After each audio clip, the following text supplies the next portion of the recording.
menunjukkan orang yang paling mengenal Allah tidak akan mampu membatasi pujian dan sanjungan bagi Allah. Makanya kalau ada orang yang mengatakan nama-nama Allah itu terbatas, sifat 20, sifat jumlahnya cuma 20, jumlahnya cuma sekian belas dan seterusnya. Ini hadis ini saya sudah bertentangan dengannya. Jadi yang miara Abul Hasan dari kecil ini seorang kedengkot Mu'tazilah. Maka marhalah pertama dari kehidupan Abul Hasan adalah dia terkontaminasi dengan akidah Mu'tazilah. Sifat Allah banyak. Setiap nama mengandung sifat. Kok cuma 20 yang diterima? Yang lain-lain bagaimana? Marilah kita langsung terus saja ke Quran Sunnah. Tak usah melalui sifat 20. Bolehkah awak faham Al-Quran tanpa melalui ulama? Sifat 20 itu bukan dari Islam. Dari mana? Katanya dari ahli filsafat Yunani.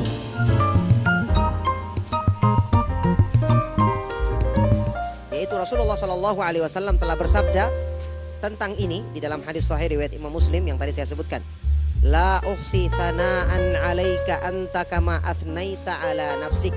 Ya Allah, aku tidak mampu membatasi pujian bagimu. Engkau adalah seperti pujian yang engkau tujukan bagi dirimu sendiri.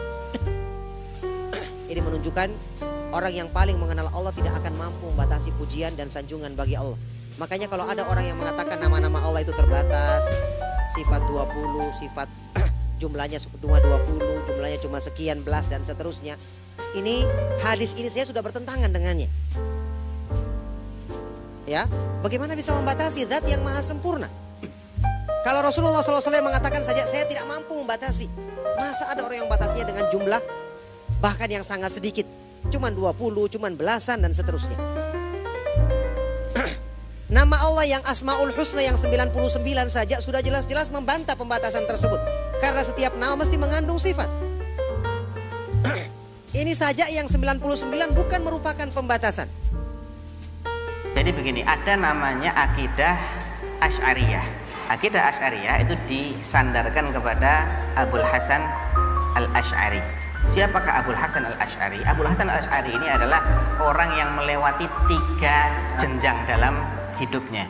Antum tahu Abul Hasan Al-Asy'ari itu dijadikan anak tirinya Abu Ali Al-Jubba'i.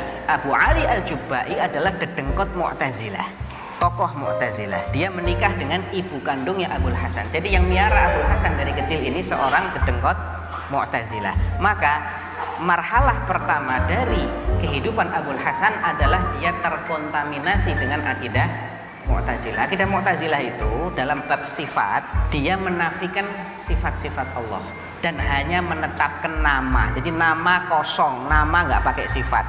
Alim bila ilm, sami' bila sama dan seterusnya tadi. Kemudian dia mulai berinteraksi dengan ahlu sunnah, tapi dia belum benar-benar pindah ke ahlu sunnah. Dia mulai tersadarkan dengan bid'ahnya Mu'tazilah dan dia berusaha untuk membantah Mu'tazilah, tapi tidak menggunakan metodologi ahlu sunnah, tapi menggunakan metodologi ilmu kalam, ya mirip dengan filsafat. Sehingga terjadi kontradiksi pada konsep pemikiran Abul Hasan Al-Asy'ari pada periode yang kedua ini. Dan sayangnya ini yang lebih populer. Ini yang kemudian dijadikan sebagai akidah yang dianggap representasinya ahlu sunnah wal jamaah, padahal bukan. Karena ada konsep yang sangat mendasar sekali yang membedakan antara ahlu sunnah dengan Asy'ariyah. Intinya adalah Asy'ariyah ini mengedepankan logika, akal, dan menomorduakan dalil. Mereka akan terima dalil kalau mereka bisa cerna dengan akal. Ini masalah utamanya di sini. Kalau nggak bisa, mereka akan mengonsep menurut akal mereka, dan konsep mereka itu jelimet sekali. Mukhalafatul lil hawadits itu antum tanyakan kepada orang yang mengajarkan ini, antum akan bingung dengan penjelasannya. Rumit sekali, sulit dipahami. Karena emang bukan dari sunnah, bukan dari Quran, dari filsafat itu dikembangkan. Dan sayangnya ini yang dijadikan sebagai akidah resmi di banyak negeri-negeri berpenduduk mayoritas muslim, termasuk di Indonesia. Saya dulu waktu SD juga belajarnya ini. Tapi setelah saya belajar akidah Ahlus Sunnah wal Jamaah yang sebenarnya alias akidah salaf, baru ketahuan, wah ternyata banyak errornya juga ini konsep ini. Kenapa cuma 20 sifatnya? Sifat Allah banyak. Setiap nama mengandung sifat, kok cuma 20 yang diterima? Yang lain-lain bagaimana? Dan kenapa kok yang ini diterima sebagai sifat? Misalnya apa? Wujud, al-qidam, al-baqa, al-mukhalafah lil hawadits, qiyamuhu bi nafsihi. Apalagi? Wahdaniyah terus dan lain-lain. Tayyib, bu sudah semuanya aja kita tetapkan sifat-sifatnya. Kenapa pilih-pilih? Karena begini, yang sebagian yang kita tetapkan sebagai sifat wajib ini, akal kita mengharuskan Allah punya sifat itu. Lah yang lain kenapa menurut akal Anda? Mustahil bagi Allah. Yang apa yang mustahil? Apa yang mustahil coba? Masalahnya gini, akal kita itu nisbi, tidak sama akal ana dengan akal antum. Tiap kepala ini punya daya nalar sendiri-sendiri.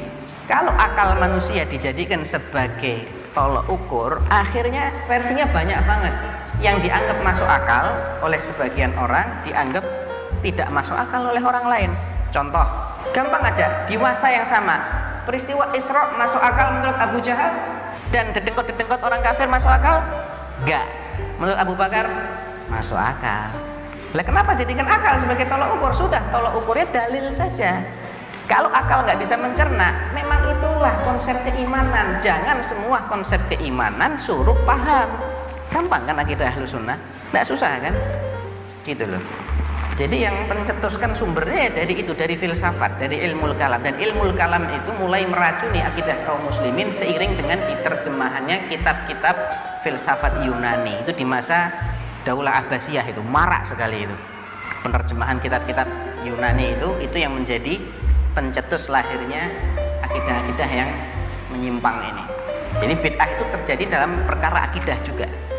Bukan hanya amaliyah, tapi ada bid'ah dalam akidah. Bid'ah qadariyah, bid'ah jabriyah, bid'ah mu'tazilah, khawarij, rafidhah.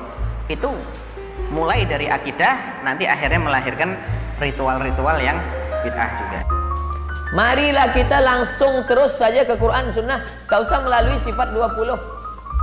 Bolehkah awak faham Al-Quran tanpa melalui ulama? Boleh. Coba baca ayat ini. Dia baca ayat. Lepas itu coba terjemahkan. Dia terjemahkan. Dari mana awak terjemahkan nih? Saya baca tafsir.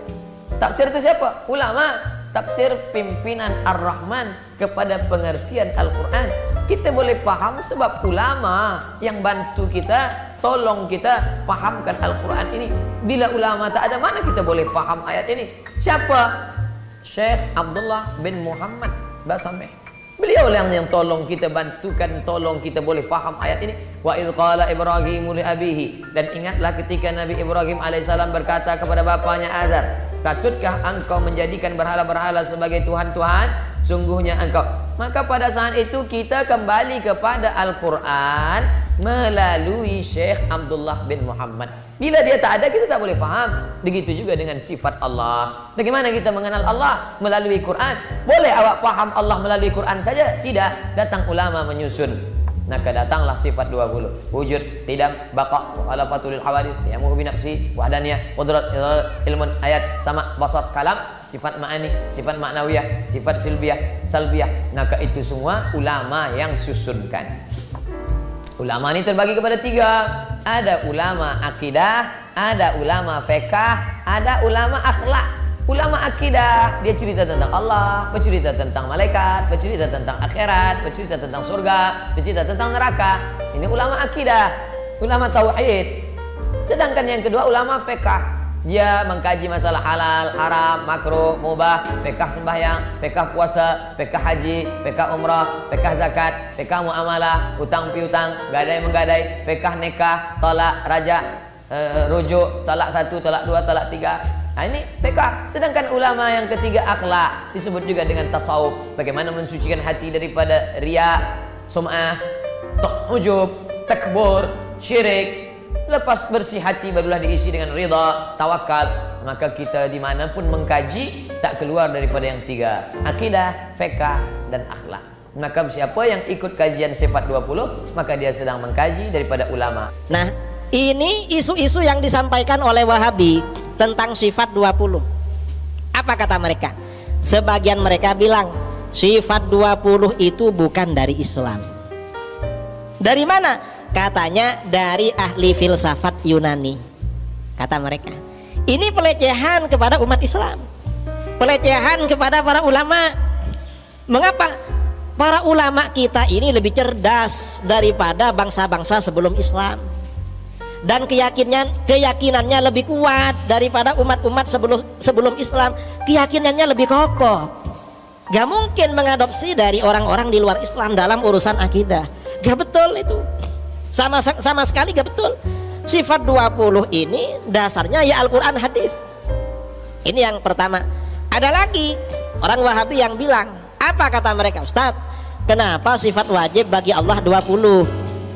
Terus kan Asmaul Husna jumlahnya 99, kemana yang 79? Apa dibuang? Kata mereka itu berarti membuang sisanya yang 79, karena cuma diambil 20. Ini juga gak betul, karena para ulama Ahlus Sunnah wal Jamaah banyak yang menulis kitab-kitab syarah Asmaul Husna.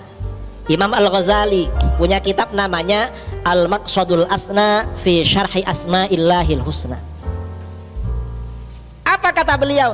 Ternyata sifat 20 ini setelah dikaji secara mendalam, Asmaul Husna yang jumlahnya 99, setelah dikaji secara mendalam, isinya bermuara merujuk kepada sifat 20. Memang sifat 20 ini sudah kesimpulan dari 99 Asmaul Husna. Jadi gak benar kalau sifat 20 ini mengurangi sifat wajib bagi Allah. Nah, pertanyaannya, mengapa para ulama kita membangun konsep yang disebut dengan sifat 20? Yang pertama, sifat 20, tujuan para ulama membangun konsep sifat 20, yang pertama mengantarkan kita makrifat kepada Allah. Makrifat itu artinya apa? Makrifat itu artinya kenal. Kita ini kalau kenal dengan orang, saya ini pertama kali ke Riau, ke Pekanbaru tahun 2019. Saya di WA oleh Ustadz Alnof dan Ustadz Zulhendri. Entah siapa yang duluan, saya lupa yang duluan. Kiai, saya dari Pekanbaru ingin ke sini. Satunya Kiai ingin mengundang Kiai ke Pekanbaru. Cuma lihat, kenal lewat WA saja. Nah, yang namanya kenal kalau kepada orang, ternyata kenal orangnya. Oh, ini orangnya, Ustadz Alnof, Ustadz Zul ini orangnya agak manis, agak cakep lah. Ternyata orangnya masih muda, masih kuat, masih apa itu namanya kenal ya.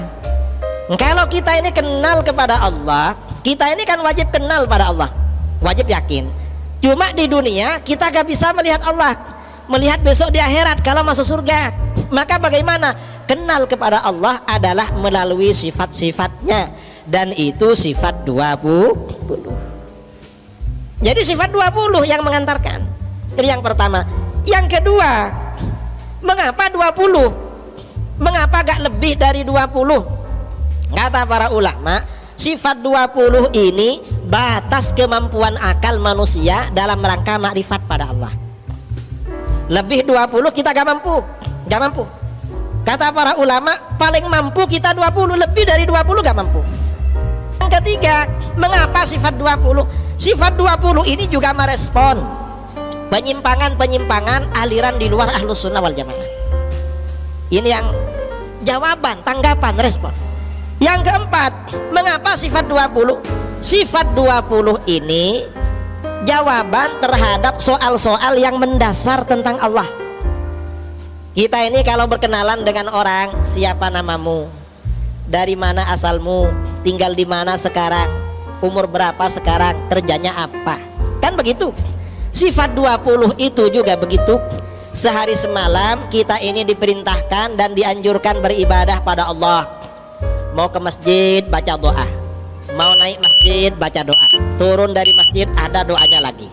Lalu singgah di rumah makan, mau minum baca doa, habis makan baca doa lagi. Kemana-mana baca doa. Pasti pertanyaan pertama, apakah Allah itu ada? Jawabnya adalah sifat wujud. Sifat wujud. Apa dalil wujudnya Allah? Dijawab oleh para ulama, Allah itu punya sifat wujud. Sifat wujud itu wajib bagi Allah. Karena sifat wujud ini wajib, wujud itu artinya ada. Karena sifat ada atau wujud ini wajib bagi Allah, maka kebalikan dari wujud yaitu adam, tiada, mustahil bagi Allah. Dalilnya mana? Dalilnya Al-Quran, hadis. Al-Quran dari awal sampai akhir yang dibicarakan itu zat Allah, nama Allah, sifat Allah, perintah Allah, larangan Allah, janji-janji Allah, ancaman Allah, makhluk-makhluk Allah. Dari awal sampai akhir itu. Hadis juga begitu. Tentang Allah semua. Cuma biasanya para ulama di dalam kitab-kitab tauhid, dalil yang disampaikan itu dalil akli, dalil yang pendekatannya rasional. Mengapa dalil akli? Karena kalau dalil akli ini langsung mengantarkan pada keyakinan, langsung. Itu kalau dalil akli. Kalau Al-Quran, hadis, ini hanya khusus orang yang beriman pada Al-Quran dan hadis. Sementara umat Islam ini kan punya misi, wajib menyebarkan agamanya kepada orang di luar Islam. Orang di luar Islam gak percaya pada Quran dan hadis, tapi mereka percaya pada argumen rasional, dalil-dalil akli. Karenanya para ulama kita membekali kita dengan dalil akli.